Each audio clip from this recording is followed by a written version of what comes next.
tak ada bersumberkan kepada Quran, tak ada bersumberkan kepada hadis, ditolak, jangan ambil, jangan ikut. Mana dia jujur?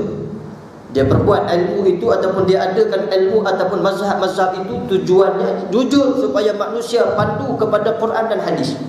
Facebook dah bulan sudah. 4 mazhab ini kenapa dia jadi masyhur di dalam dunia? Kenapa tak ada lagi mazhab-mazhab yang lain tak diikut oleh orang ramai? Ingat tak bulan sudah dia sebut. 4 mazhab ni ulama yang masyhur dan hebat. Kenapa? Kerana 4 mazhab ini hujah-hujah mereka bertepatan, bersumberkan, berpusatkan kepada Al-Quran dan juga Sunnah. Hukum akal jatuh nombor 3. Hukum akal jatuh nombor 4. Dia ada ijtihad dulu, baik pula hukum akal. Hari ini manusia, tuan-tuan, dia berhujah dengan manusia yang lain dengan hukum akal, tetapi dia menolak ataupun letakkan sumber Quran dan hadis itu nombor 2. Ini perangai Mu'tazilah. Kalau kita belajar dalam kitab Tauhid, Mu'tazilah dia suka main hukum akal. Tak boleh kita main hukum akal semata-mata, mestilah berpaksikan juga kepada Quran dan hadis. Baru betul. Mana pun nak cakap kena jujur, nak berhujah kena jujur, nak menyampaikan sesuatu perkataan itu dengan jujur. Apabila jujurnya percakapan itu, yang dengar itu datangnya dalam keadaan jujur, maka hasilnya kita mendapat keberkatan. Sikit yang diungkapkan, besar ganjaran yang kita dapat. Oh, saja kuatkan ni kan. Jangan dia kata ustaz ni sekali-sekali jokah, hari-hari jokah, penat tengok Ustaz Anas ni kita kan. Jokah je. Ada muslimat jumpa saya, ustaz kalau kuliah macam nak pergi perang, lagi susah. So nak kena slow lembut. Kalau kuliah muslimat saya kena lembut, suara saya lembut kan. Sampai belakang-belakang tu syahid dulu, syahidah katakan. Pasal apa? Lembut sangat ustaz kan. Kuat ini kenapa kita nak bagi tahu kebenaran.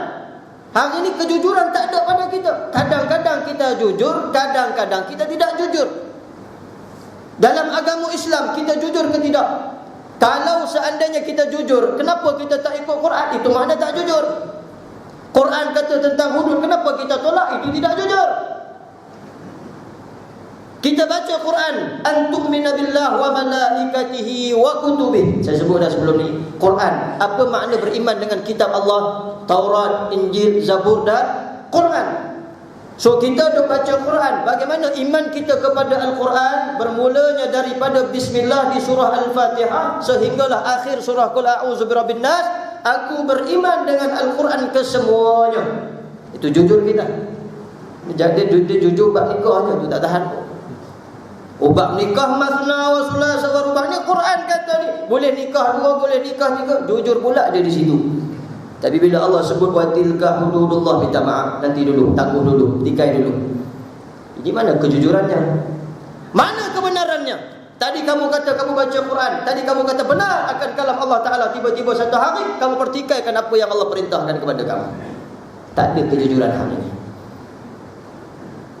Muslimin muslimat yang dikasihi Allah, dengan ketak bibir pula saja kuat suara saya kata, bagi semangat bukan marah tuan-tuan. Baik, yang ketiga, tanda-tanda orang yang jujur ini tuan-tuan, sentiasa berdoa kepada Allah agar dia dijauhkan daripada gangguan iblis dan syaitan. Orang yang jujur ni, dalam kebaikan yang dia buat, dia rasa takut kepada Allah. Lagi-lagi kalau nak buat jahat, lagi dia rasa takut kepada Allah. Dalam kebaikan yang dia nak buat tu pun bermula dengan doa. Setiap kali dia mula dengan doa, berdoa kepada Allah. Ya Allah, aku nak cakap. Ya Allah, aku nak sembahyang. Ya Allah. Makna minta dengan Allah naungan, pertolongan agar syaitan tidak ganggu. Kadang-kadang kita bercakap, syaitan dah mari ganggu. Kita yang dengar pun syaitan mari ganggu. Pasal apa? Tengok ustaz, kita ambil satu part yang agak-agak macam sensitif, masuk dalam Facebook. Itu syaitan kata. Hak cakap ni pula, kalau dia terlebih, orang kata terlanjur, syaitan hasut tak? Syaitan kata kona lagi sikit, kona lagi sikit, kona lagi sikit. Tahu tak ke mana tak? Sesat jalan. Nak berhenti pukul 9 tak dapat jalan lah. Pasal apa? Ustaz lajak sampai ke tajuk lain. Contoh kan. Tadi elok tajuk ni, pindah tajuk sana, pergi bawa tajuk. Tak ada jumpa. Macam kita baca kuliah ayyuhal kafirun. Tak habis-habis kuliah al-kafirun. Ta'budu ma ta'budun wala antum 'abiduna ma a'budu. Maknanya wala lakum dinukum wala din, tak jumpa-jumpa. Pasal apa? Itu dia. Percakapan dan bacaan kita diganggu oleh syaitan. Maka diharap kita berdoa kepada Allah. Doa itu sangat penting. Ad-doa silahul mukmin. Doa itu adalah senjata orang-orang mukmin. Susah ke, senang ke, berdoa agar syaitan tidak mengganggu kita. Kerana bila kita diganggu oleh syaitan, tuan-tuan, gangguan syaitan ini menyebabkan kita tewas. Lagi-lagi kalau kita ni tidak ataupun kurang pegangan kepada Quran hadis, bila syaitan mari ganggu, habis binasa. Saya sebutkan sebelum ni kisah bagaimana Allah Ta'ala perintahkan malaikat sujud kepada Adam AS. Semua malaikat sujud, malaikat syaitan yang iblis dia tak sujud. Sampai Allah kata iblis keluar daripada syurga Allah. Iblis dah keluar daripada syurga, dia hasut tak kita? Dia masih lagi gugat kita, masih lagi godam kita, sampai kita turut sama macam dia keluar daripada syurga Allah. Tengok hari ini hasilnya. Adakah kita berada di syurga? Sekarang kita berada di dunia. Kenapa? Gangguan syaitan. Saya tak kata tuan-tuan syaitan. Nak bagi tahu gangguan syaitan itu berbisa kalau kita tidak ada ad-doa, silah, senjata. Kita nak berdepan dengan syaitan, tak ada doa, tak ada senjata, kalahlah kita. Berdepan dengan musuh pun kalau tak ada senjata, kalah. Apakah senjata yang paling mujarab? Adalah perbanyakkan doa. Kerana tanda-tanda orang yang jujur ni sentiasa minta doa kepada Allah. Minta doa selalu. Takut-takut dalam kehidupan lari daripada landasan. Lagi-lagi nak berjuang agama. Ini pasal orang mengaku dah, kami ni adalah pembela agama, memantau agama di tempat kami. Tapi kali ni, tapi dalam masa yang sama, kuliah ustaz ni tak boleh, ceramah ni tak boleh, teks saya baca khutbah pakai teks tak boleh pakai. Tuan-tuan nanti dulu. Takkan semula suara nak kena pakai teks dia, banyak lagi teks-teks yang lain. Teks pula kalau sedap tak apa, ni teks nyamuk Aedes, teks kebersihan, teks kempen satu. Tuan, itu teks apa? Ni cerita bab agama ni, pentingnya agama ni kalau kita tekankan, bersumberkan kepada Quran hadis, ditekankan kepada masyarakat agar masyarakat menerima seadanya. Inilah Islam. Hari ini kita jadi celaru sebab kita tak ada kejujuran dan kita tak faham apa itu jujur, apa itu kebenaran, apa itu bercakap benar, apa itu tindakan dan amalan yang benar.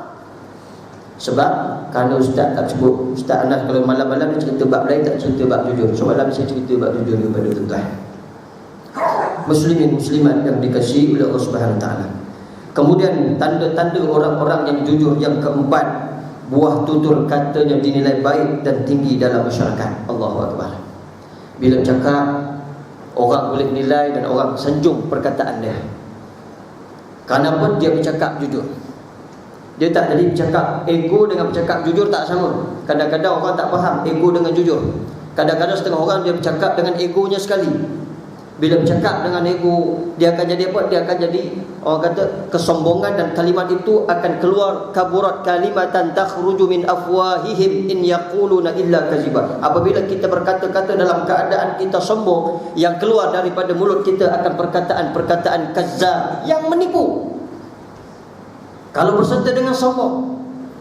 Tetapi kalau orang yang jujur, dia bercakap benda itu benar-benar, bersumberkan kepada Quran, bersumberkan kepada hadis, diterangkan kepada masyarakat satu persatu kejujuran apa yang disebut itu, Allah sebut dalam Quran, dia sebut kepada masyarakat, maka masyarakat menerima dengan baik. Saya bawa satu contoh tuan-tuan. Orang tua-tua dululah sebut kehebatan orang Melayu dahulu, bukan Melayu sekarang. Melayu dulu ni tuan-tuan, biasa kita dengar, jangan sangka air tenang tiada buaya. Saya suka sebut yang ni. Kalimat orang kata hebat, tinggi. Orang kata dia punya pemahaman dia tinggi. Susunan ayat pun jadi sedap. Jangan sangka air tenang tiada buaya. Tuan-tuan, orang tua-tua dulu dia bukan saja-saja cakap. Dia bukan cakap dengan keadaan sombong. Rupa-rupanya dia bersumberkan kepada hadis.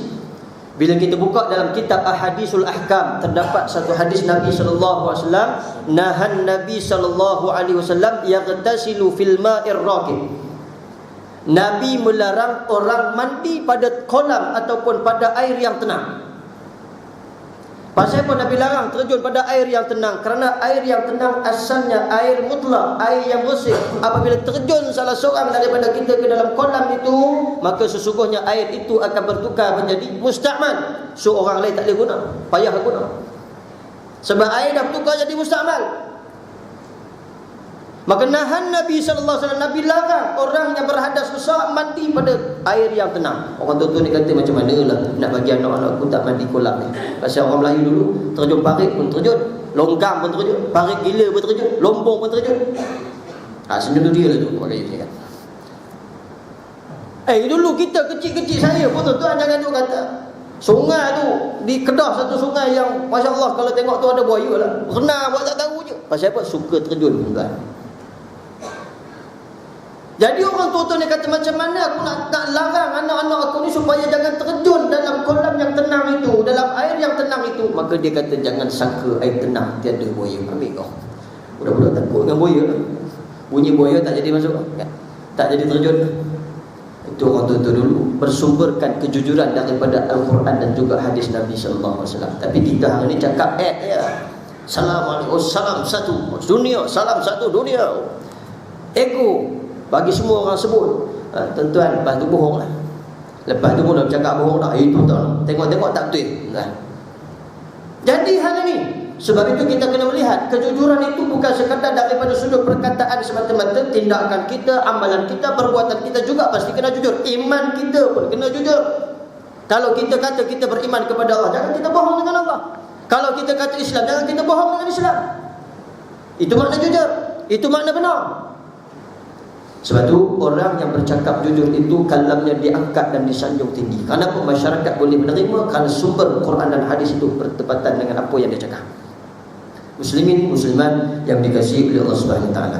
Kemudian yang kelima, yang keenam, yang kelima, buah tutur katanya selalu menjadi ikutan generasi selepas daripadanya. Allah Akbar. Bila bercakap, generasi akan datang akan ikut cakap dia. Pasal benda betul, orang nak ikut lah. Benda tak betul hari ni dia orang ikut, esok orang tak ikut lah. Kalau benda betul itu benda yang benar ni, kalau kita buat dia, kesan dia bukan hari ni. Kita nak berjuang agama Islam. Kalau betul kita berjuang agama Islam, kesannya bukan hari ini. Akan datang, akan disanjungi dan akan diiringi oleh anak-anak muda mewarisi apa yang kita bawa. Kalau kita perjuangkan hudud, teruskan dalam keadaan istiqamah dan jujur, insya-Allah pada masa akan datang terlaksanalah undang-undang Allah. Tapi kalau kita berbohong, masuk dalam TV, dalam surat khabar, hudud, tuan-tuan, sembang dalam surat khabar, hudud ni macam ni, dekat luar, tak boleh, nanti dulu lah. Kita tunggu dulu lah. Kita tak boleh lah makan sup kaki lah. Tuan-tuan, jaga-jaga. Hak yang macam tu, kesan buruk dia akan datang. Kesan dia akan datang. Orang tak ikut. Satu bila dah orang tak ikut, celarulah manusia. Tak ada bersumberkan kepada Quran hadis. Jadi macam hari ni, rompakkan sana sini, bunuh sana sini. Kenapa? Tak ada hudud. Bebas. Boleh buat apa saja. Hudud ini maknanya Allah Ta'ala hadkan sesuatu tindakan manusia yang menganut agama Islam itu jangan melampaui batas. Pasti mematuhi syarak. Kita baca hadis bulan sudah, Nabi sebut apabila seorang lelaki dan wanita itu berdua-duaan, syaitan yang ketiga.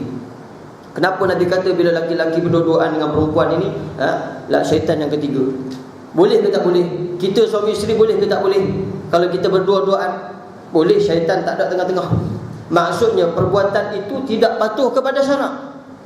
Sebab tu Nabi kata wasali suhuma syaitan, antara yang mereka berdua, yang ketiganya itu syaitan. Tapi kalau kita berdua-duaan, jalan yang sah, sudah nikah, sudah jadi suami isteri, berdua-duaan, maka syaitan dia tak ganggu kita. Kerana kita duduk di atas landasan syarak yang benar. Oleh sebab itu kita kena ambil semua sumber ini. Kenapa kita tak mau amalan-amalan yang baik itu ditinggalkan oleh masyarakat akan datang.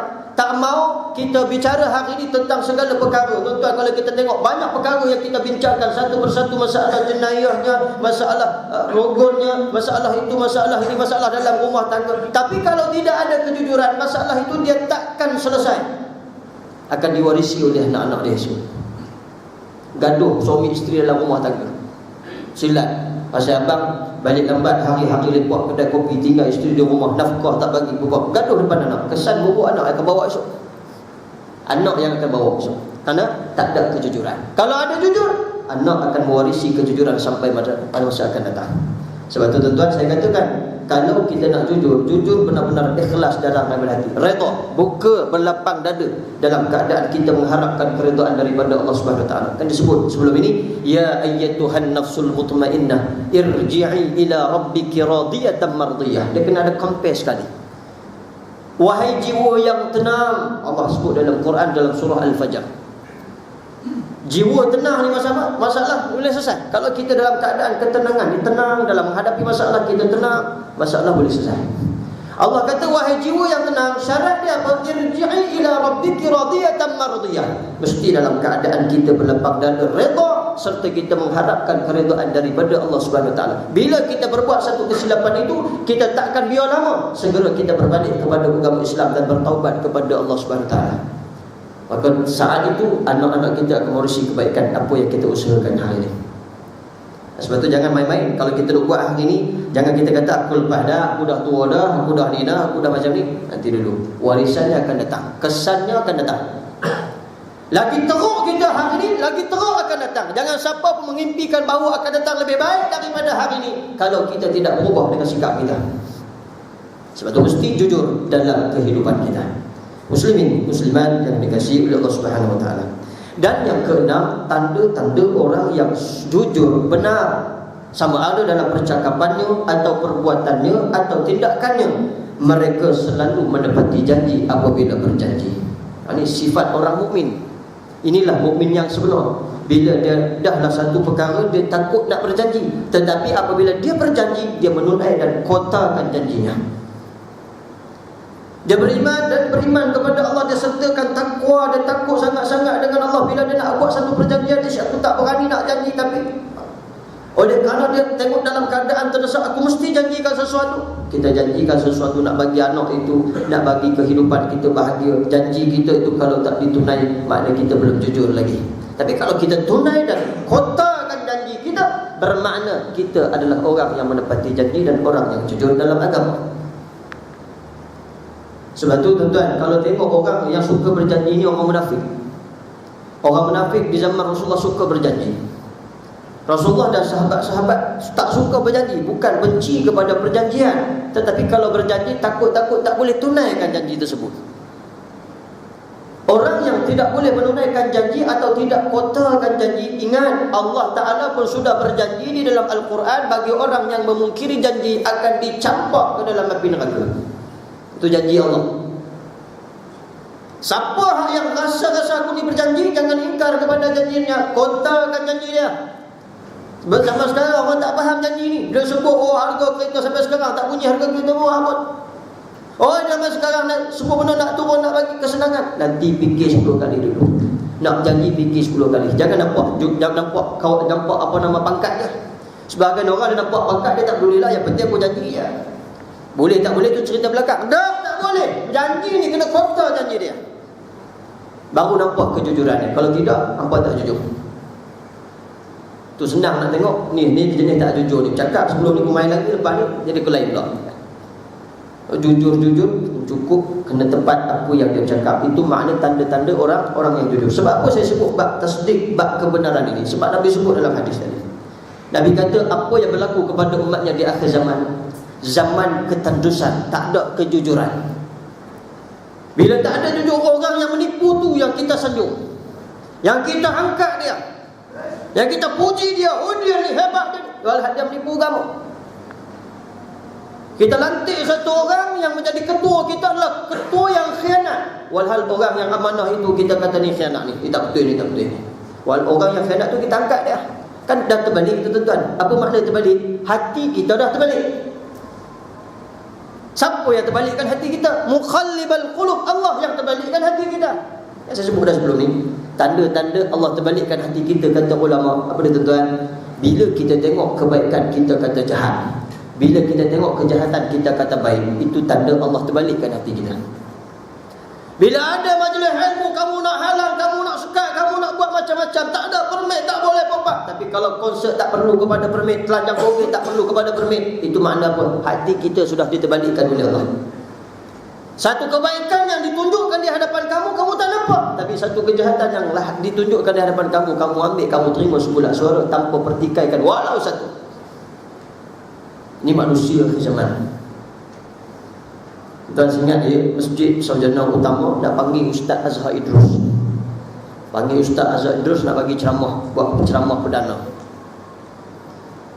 Dia gunakan kuliah bulanan Ustaz Azhar Idrus. Sampai orang makin tanya, ni Ustaz Azhar Idrus setiap bulan ke kat sini? Bila tanya masjid kata kuliah bulanan itu makna dia kuliah atas tiket masjid. Kerana setiap bulan ada ceramah-ceramah perdana yang dilakukan oleh atau dilaksanakan oleh ahli jawatan kuasa masjid. Supaya apa? Supaya tak diganggu. Kerana lepas ni orang akan pertikai, mana permit? Mana itu? Mana ini? Last kali dia halau ke Padang, last kali dia halau ke tempat-tempat yang lain. Sebab hari ni kalau bab maksiat kita tak ada halang, kita tak ada nak bangkang, kita terima semula suara bab. Tapi kalau bab agama kita tolak, kita sempit, kita halang. Hari ni ini wakil hakikat kita zaman sekarang. Kenapa? Tak ada kejujuran. Bohongnya kita dengan Allah. Kita kata aku beriman kepada Allah, dalam masa sama kita menghalang dakwah Islam. Sifat munafik, dia menghalang dakwah Nabi. Saya cerita dah sebelum ni bagaimana sahabat-sahabat dan juga penduduk Madinah mai sembahyang di masjid Nabi setiap hari. Abdullah bin Ubay buat satu masjid disebut sebagai Masjid Dirar. Kemudian dia panggil semua sahabat-sahabat dan penduduk Madinah, mai sembahyang di masjid kami. Tak payah sembahyang di masjid Nabi. Tengok tuan-tuan, nak pecah belah ke orang. Khianat ke Nabi SAW. Sekat dakwah Nabi. Dalam masa yang sama kami pejuang Islam munafik ni. Dia jaga-jaga. Nabi nak pergi perang Badar 313 orang, tiba-tiba tersempak dengan kumpulan Abdullah bin Ubay 1000 tentera dia dengan pakaian lengkap, dengan senjata lengkap. Nabi tanya kepada Abdullah, Nabi mana? Aku nak serta dengan kamu berjuang Islam. Tiba-tiba sampai di medan Badar, tengok musuh dekat depan, geran apa kita kuat, perkasa, lengkap dengan senjata, tentera Nabi SAW semuanya yang tua-tua. Maka Abdullah dan pasukannya 1000 orang lari daripada perang. Itu munafik. Makna dia menipu Rasulullah. Kita kata kita pejuang agama, kita kata Malaysia adalah sebuah negara Islam, pasti menepati syarat. Kita nak buat semua nak ikut syarat, tapi satu ketika kita halang laluan syarat. Ini apa kejadah ni? Islam kata macam ni, oh tak boleh. Tapi kalau orang kafir kata sami'na wa ata'na, ya macam ni. Tuan-tuan, mana kejujurannya? Di situ tak nampak jujur, tuan-tuan. Maknanya kita menipu Allah. Saya cerita bab jujur ni kait rapat kita dengan Allah. Kita sudah kotakan, kita nak berjanji dengan Allah, kita nak anta'budallah, kita nak sembah Allah. Sebab itu Allah sampaikan kepada umat-umat ini rasul. Setiap umat dia ada rasul-rasul dia. Tujuan apa?